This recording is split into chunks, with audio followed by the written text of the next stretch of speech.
Hi everybody.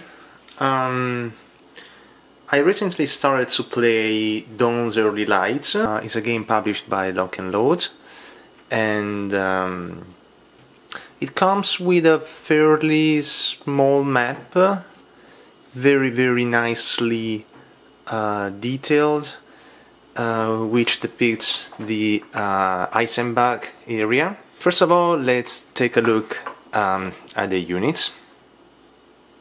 The counter with three numbers. The numbers on the left is the firepower.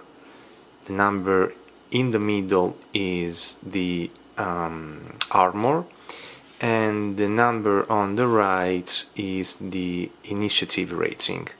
As you can see, there is no movement. There are no movement points, and there is no movement allowance, and there is a reason for that.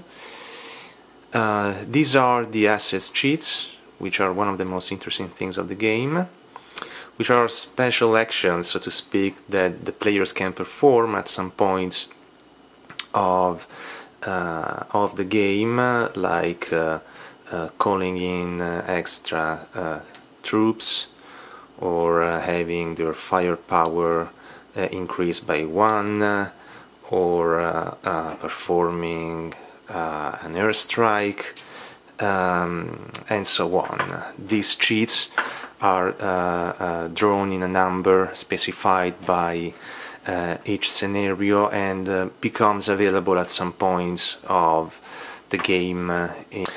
And there are two initiative markers which are very important, because there is a very specific activation system, and it is important for the game to keep track of the number that you roll in order to activate either the NATO or the Pact or the Versailles Pact troops. This is the activation track, and is the main track of the game, because this is how the activation works in this game. You roll a die for the NATO and the Pact. The player who has the higher who gets the higher roll gets to activate first.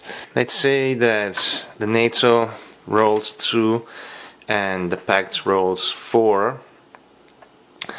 The Pact will activate first, so you put the red cheat here to mark that they roll with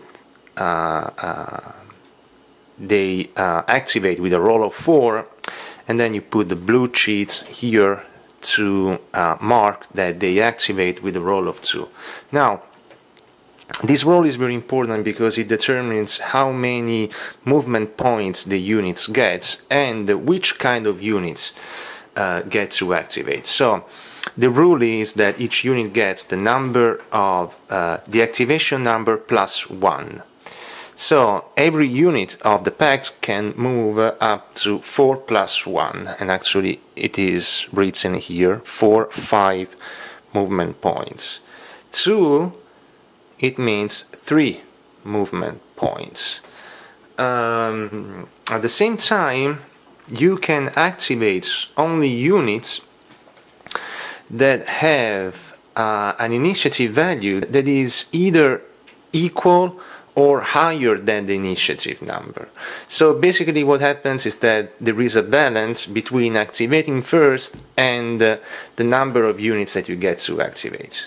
So let's say that the Pact activates first, but the Pact has a higher number to activate units, while the NATO activates second, but having a lower initiative die roll is more likely to activate more units. So let's say, for example, that the Pact activates with a roll of 5.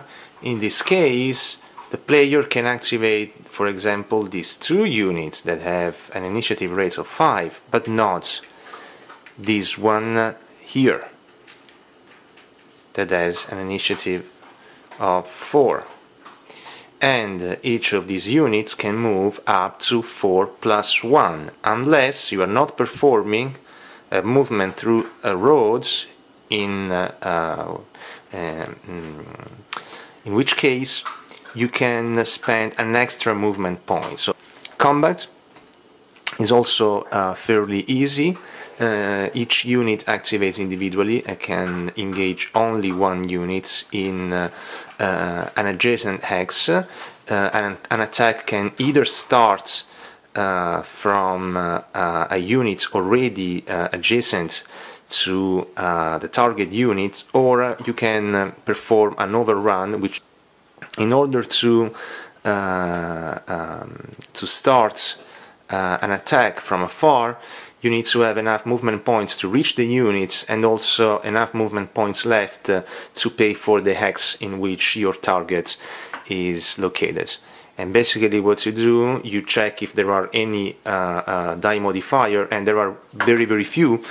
One die modifier is, for example, if armors are attacking infantry in the clear X, or if infantry is attacking armored vehicles in closed X. There is the chance that the die roll can trigger a defensive fire. So let's say, for example, in this case there are no die modifier in this case, so this will be 2 plus a 2 die roll,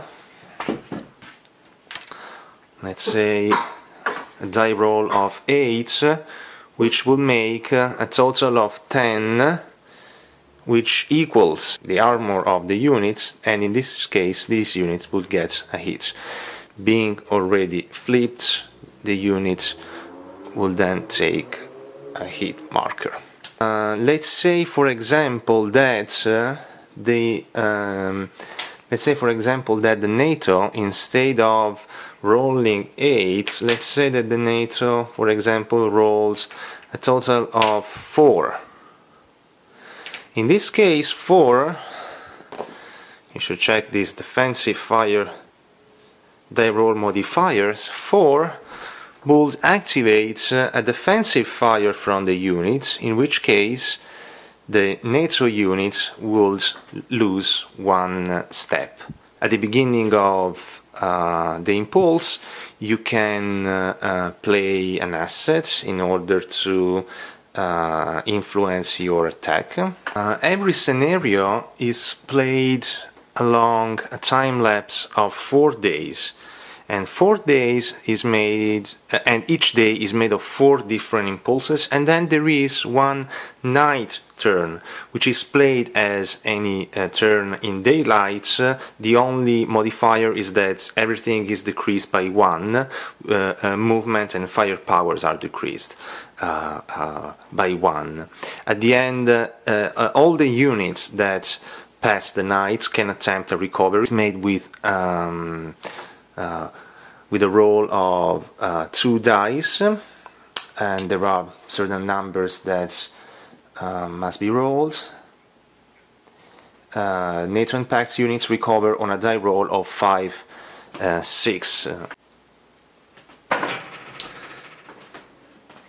So let's briefly take then a look at this scenario that I'm playing.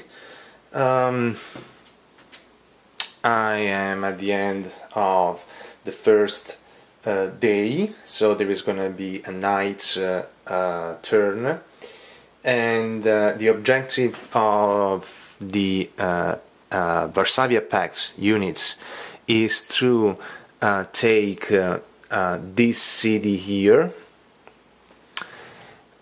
Eisenbach, and to have a road, okay, and to have a road that joins the 2 cities clear of any enemy X.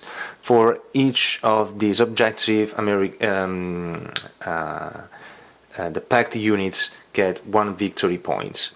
So they can get either 1 or all 2 of them, or all 3 of them.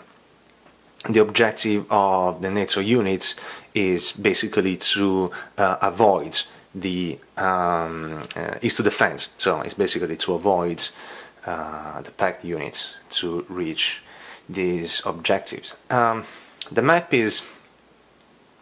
marks the main entrance points for units and the reinforcement, and the way the map is organized, there are 4 towns here and 6 towns here, joined by roads that goes more or less around the map. There is a mountain configuration here with a lake, which is impassable, so units must take a route around, which also makes strategical movement very important. So far, NATO is holding the fort. Pact units are stronger in number. It's a beautiful map. It's a very easy game to play. Scenarios are very simple, objectives are clear, and it feels nice. It feels very, very nice. This is it. Thank you very much for watching.